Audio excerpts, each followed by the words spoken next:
बेटा आपका चैप्टर हम स्टार्ट कर रहे हैं यहाँ पे chapter number 10 theory of supply.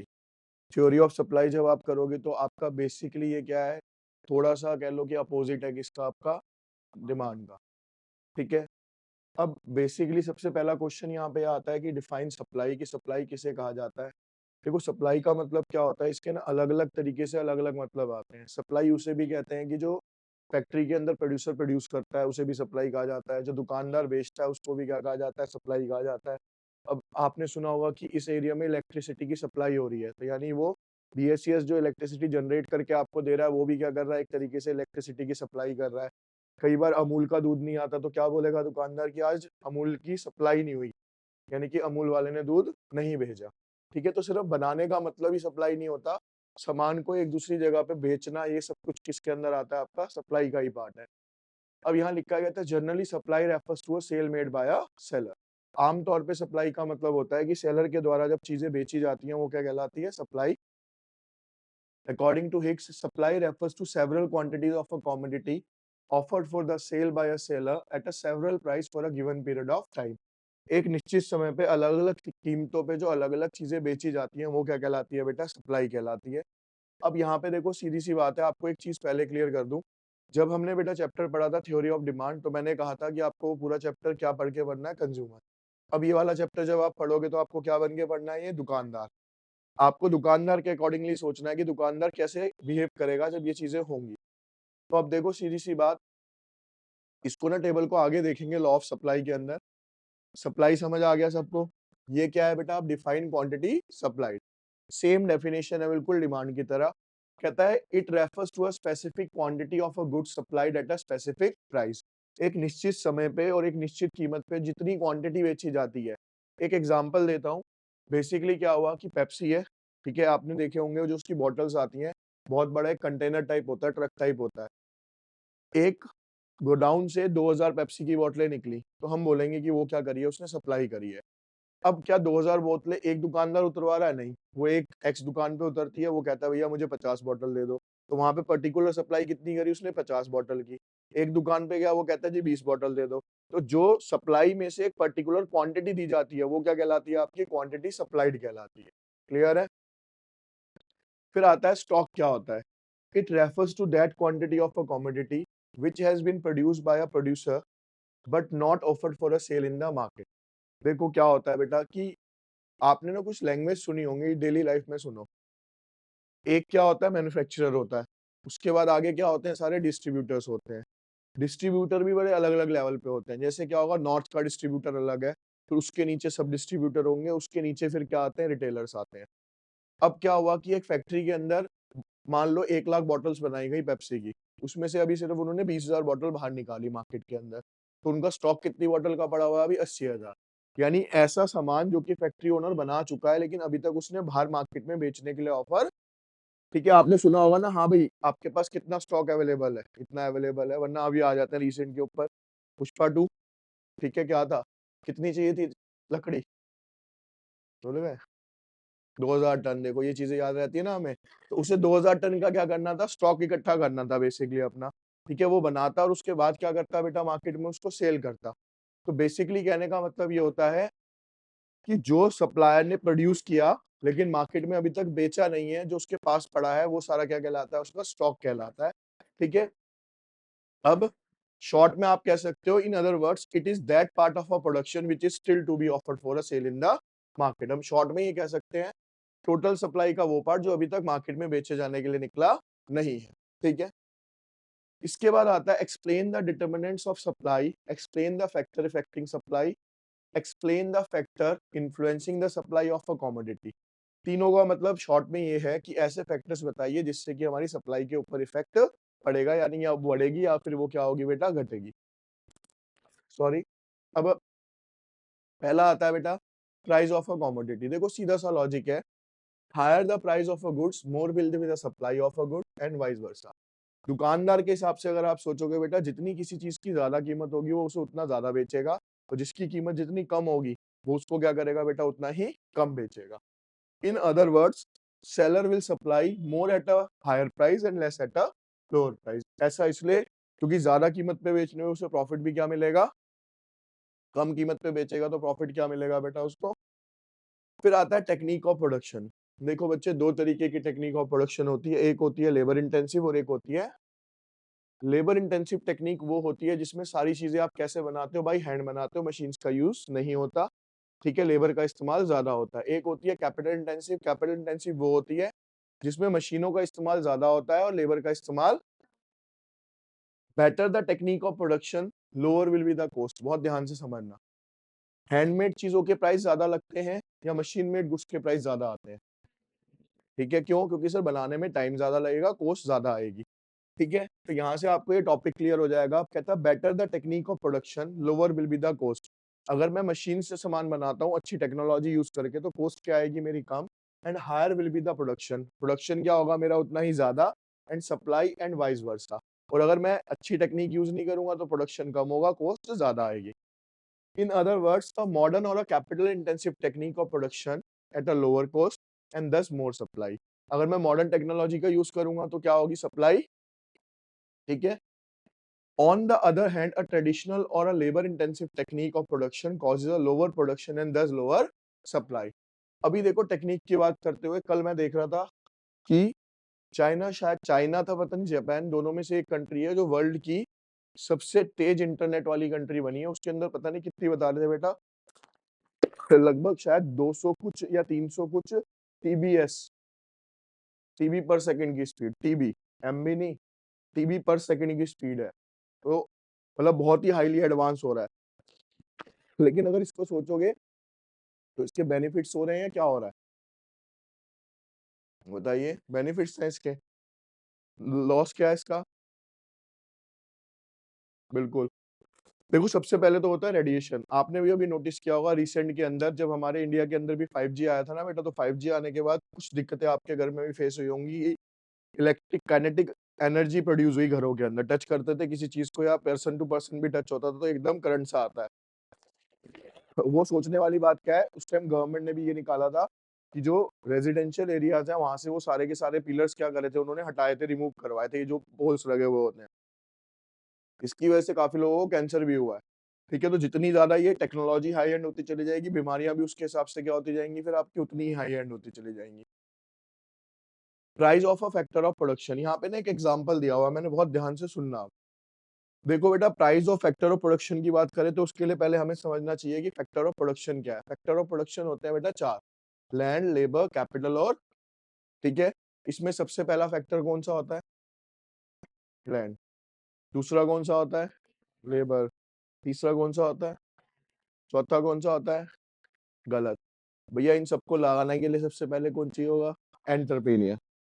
बंदा होगा तभी जमीन खरीदेगा या पहले जमीन खरीद लेगा कोई हवा में आके, सबसे पहले कौन होगा भाई, बस जैसे बोला वैसे सीक्वेंस में बोल दिया। सबसे पहले कौन होगा, एंटरप्रेन्योर। दूसरा क्या होना चाहिए, कैपिटल। भैया जमीन खरीदने के लिए क्या चाहिए, तो दिमाग भी तो लगाओ अपना। ठीक है, दूसरे नंबर पे क्या चाहिए, कैपिटल। कैपिटल के बाद जमीन आएगी, जमीन के बाद फिर क्या आएगी, आपकी लेबर आएगी। तो ये चार मेन फैक्टर ऑफ प्रोडक्शन कहलाते हैं जिसके बिना प्रोडक्शन नहीं कर सकते। अब यहाँ पे क्वेश्चन ये है कि price of factor of production, ऊपर पढ़ने की जगह पहले यहाँ पढ़ते हैं। देखो, टोटल फंड आपके पास 1 लाख रुपए का है, ठीक है, रेंट है आपका 10,000 रुपए महीने। फैक्ट्री का रेंट कितना है आपका, लैंड का रेंट 10,000 रुपए है।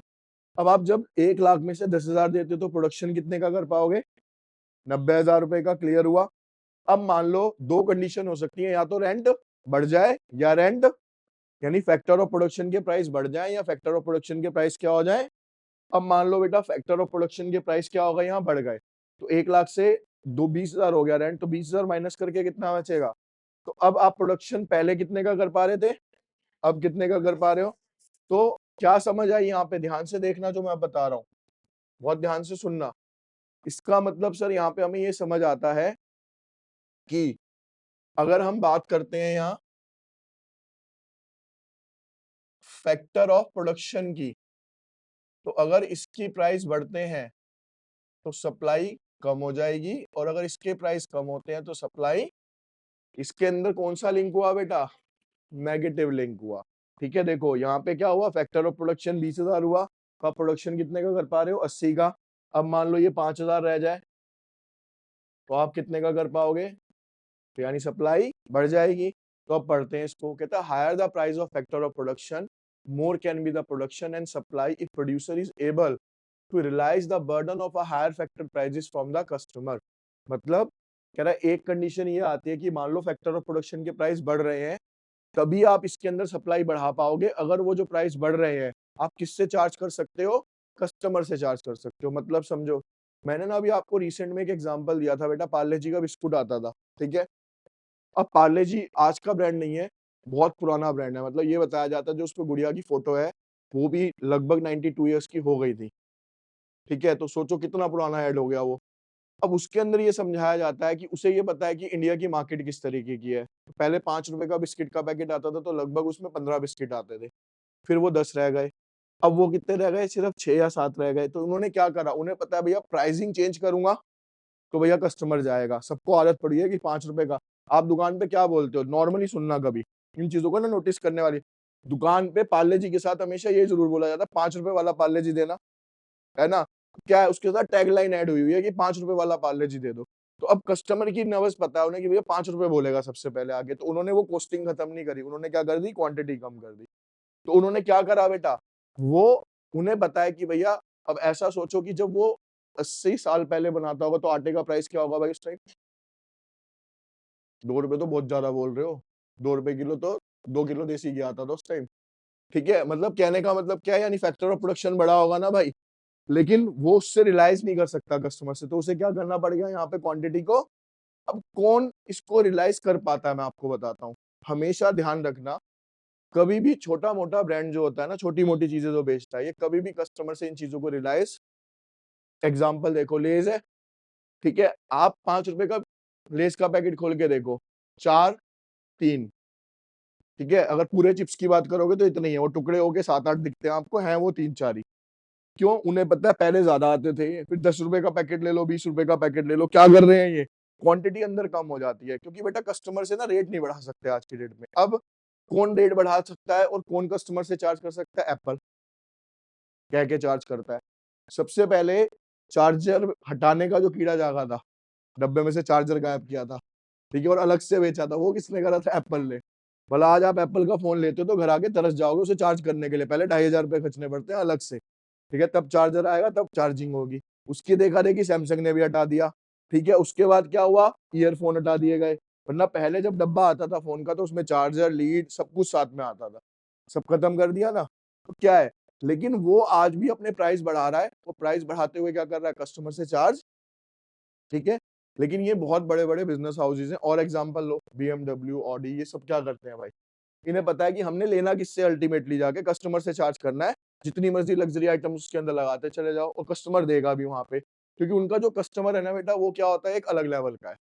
वो कस्टमर रेट पूछने वाला नहीं है। देखो सीधी-सी बात है, बीएमडब्ल्यू लेने जाओगे, ठीक है? सबसे पहली बात, अच्छा आप खुद सोचो, एक बंदा बैठा है वहाँ पे ₹90 लाख की बीएमडब्ल्यू ले रहा है, उसने कहा भैया इसका ₹1.25 लाख साल का इंश्योरेंस है। वो बैठ के वो कहे बहुत ज़्यादा है। जो सेल्स पर्सन है उसके मन में तो बहुत कुछ आएगा बोलने के लिए, ठीक है? लेकिन बोलेगा कुछ नहीं। लेकिन भाई जब 90 लाख की गाड़ी ले रहे हो तो ₹1.25 लाख का इंश्योरेंस थोड़ी सोचेगा बंदा बैठ के वहाँ पे। तो कस्टमर्स अलग हैं। ये लाइन सिर्फ हायर क्लास कस्टमर के लिए सूट करेगी कि हाँ, अगर आपके प्रोडक्शन का प्राइस बढ़ता है और आप कस्टमर से चार्ज कर सकते हो, नॉर्मल कस्टमर से आप इसको चार्ज, ठीक है? When the price of a factor of production will decrease, there will be a more production and more supply since fund for raw material will increase। और अगर इनके प्राइस कम होते हैं तो आपके पास फंड ज्यादा बचेगा और आप पहले के मुकाबले क्या कर पाओगे बेटा? प्रोडक्शन को ज्यादा कर पाओगे, ठीक है? फिर आता है ऑब्जेक्टिव ऑफ अ फर्म। बेटा कोई भी फर्म जो आती है ना मार्केट में, 2 ऑब्जेक्टिव से आती है। एक आती है किससे? सोशल वेलफेयर, यानी वो कम प्रॉफिट में ज्यादा बेचना चाहती है। इसमें ज्यादातर कौन सी आती है? Government organisation. एक फर्म आती है बेटा प्रॉफिट मैक्सिमाइजेशन के लिए काम करता है, जिसमें सारा क्या आता है? आपका प्राइवेट सेक्टर आ जाता है। क्लियर? अब if a firm has the objective of increasing a social welfare and employment, it can supply more even at a lower price. तो गवर्नमेंट क्या करेगी? कम प्राइस पे भी क्या करेगी बेटा? ज्यादा बेचेगी, कि उसका प्रॉफिट कमाने का कोई एम।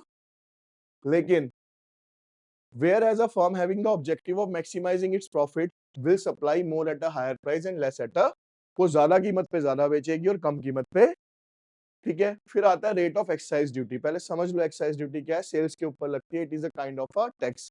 कस्टम ड्यूटी आपने सुना होगा, जब आप एरोप्लेन या बाहर की कंट्री से कोई सामान लाते हो तो वहाँ पे टैक्स लगता है। तो टैक्स से आप खुद सोचो, मेरे को बताओ, जब टैक्स लगेगा तो चीज़ के प्राइस बढ़ेंगे या कम होंगे? बढ़ेंगे। तो सीधा सा लॉजिक है, higher the rate of excise duty more can be the supply. फिर से वही आ जाएगा, if producer can realise the burden of higher excise duty from a customer by increasing the price of a. अगर आप producer के तौर पे सामने वाले कस्टमर से वो चार्ज कर सकते हो, तब तो आप क्या करोगे? ले लोगे। In case he can not do so, लेकिन अगर आपको पता है मैं कस्टमर से चार्ज नहीं कर सकता, both production and supply will decrease. तो जैसे ही टैक्स बढ़ेगा तो आपकी कॉस्ट ऑफ प्रोडक्शन बढ़ जाएगी और प्रोडक्शन क्या हो जाएगा? आपका कम हो जाएगा। Lower the rate of excise duty more production, और अगर टैक्स कम होगा तो कॉस्ट ऑफ प्रोडक्शन कम आएगा। कम आएगा तो बेटा सप्लाई क्या होगी आपकी? will take place since the fall in the rate of excise duty can increase the fund for raw material। अभी आपने देखा होगा बेटा, हमारे वर्ल्ड चेस चैंपियन रहे थे अभी एक जो लड़का रहा 22-23 साल का, ठीक, हाँ, ठीक है, मुकेश। अब टोटल अमाउंट जो आया था लगभग 12 करोड़ के आसपास आया। उसके ऊपर आपने देखा होगा क्या हुआ? टैक्स चार्ज कर दिया था हमारी गवर्नमेंट ने। तो 4 करोड़ के करीब का तो उसे टैक्स काट के दिया जा रहा था। फिर जब लोगों ने आवाज उठाई तो उसका 4 करोड़ क्या कर दिया गया? माफ कर दिया गया। लेकिन ये तो चलो उसके साथ किया गया, नॉर्मली तो सबको ही देना पड़ता है ना भाई? हर बंदे से तो लिया ही जाता है। आप अगर कोई भी इनाम जीतते हो, इवन केबीसी के अंदर कोई 7 करोड़ रुपए जीतता है तो मेरे ख्याल से उसे 4.5 करोड़ रुपए के करीब मिलते हैं। 2-2.5 करोड़ का क्या कट जाता है वहाँ पे। अब क्वेश्चन यहाँ पे आता है कि सर टैक्स लेना सही है या गलत है? ये समझाओ पहले आप मेरे को। सारे बताओ, टैक्स लेना सही है या गलत है? सही है, तो देते क्यों नहीं? है ना? चलो सही है मान लिया, कैसे सही है भाई?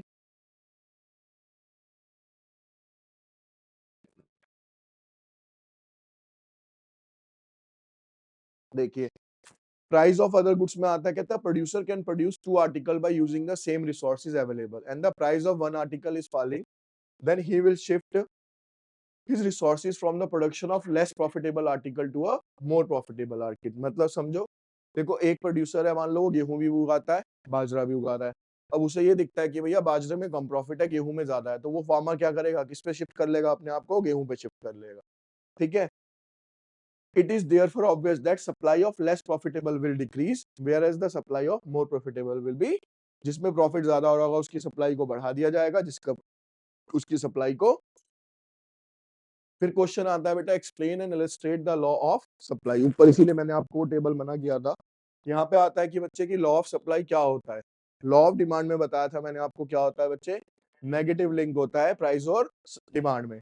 यहाँ पे क्या होता है बेटा, दुकानदार के हिसाब से पॉजिटिव लिंक होता है, यानी कि अगर प्राइस बढ़ेंगे तो दुकानदार ज्यादा बेचेगा और प्राइस कम होंगे तो दुकानदार क्या करेगा बेटा? The law of supply is based upon the perception that every producer want to maximise his profit. हम ये मान के चलते हैं इस वाले लॉ के अंदर कि जितने भी प्रोड्यूसर्स हैं वो क्या करना चाहते हैं बेटा? अपने प्रॉफिट को बढ़ाना चाहते हैं। According to Ferguson, other things remaining the same, a producer or a seller will supply more at a higher price and less at a, वो ज्यादा कीमत पे क्या करेगा? ज्यादा बेचेगा, कम कीमत पे। अदर फैक्टर क्या रहने चाहिए? कांस्टेंट। अब यहाँ पे देखो, ये रहा टेबल आपका, 20 पे 100 केजी था, प्राइस बढ़ते ही सप्लाई बढ़ गई, प्राइस कम होते ही क्या हो गया बेटा? सप्लाई। ठीक है। ये देखो सप्लाई कब होता है। मैंने आपको बेसिक फंडा स्टार्टिंग में ही बता दिया था 11 की, कि इकोनॉमिक्स में अगर किसी भी चीज में नेगेटिव लिंक है तो हमेशा वो क्या बनेगा बेटा? डाउनवर्ड स्लोपिंग, ऊपर से नीचे की तरफ आएगा। किसी भी चीज में पॉजिटिव लिंक है तो वो नीचे से क्या जाएगा? हमेशा ऊपर की तरफ। वो क्या है? Upward sloping. देखो बेटा, 15 पे कितनी थी? 50। 20 पे कितनी थी? 100। 25 पे कितनी? तो इन तीनों एजिस को इसने में मिला दिया, तो ये क्या बन गया आपका यहाँ पे? सप्लाई का अपवर्ड स्लोपिंग। इसमें क्वेश्चन कैसे आ सकता है कि why does supply curve is upward sloping? Due to positive link between price and quantity supplied. ठीक है।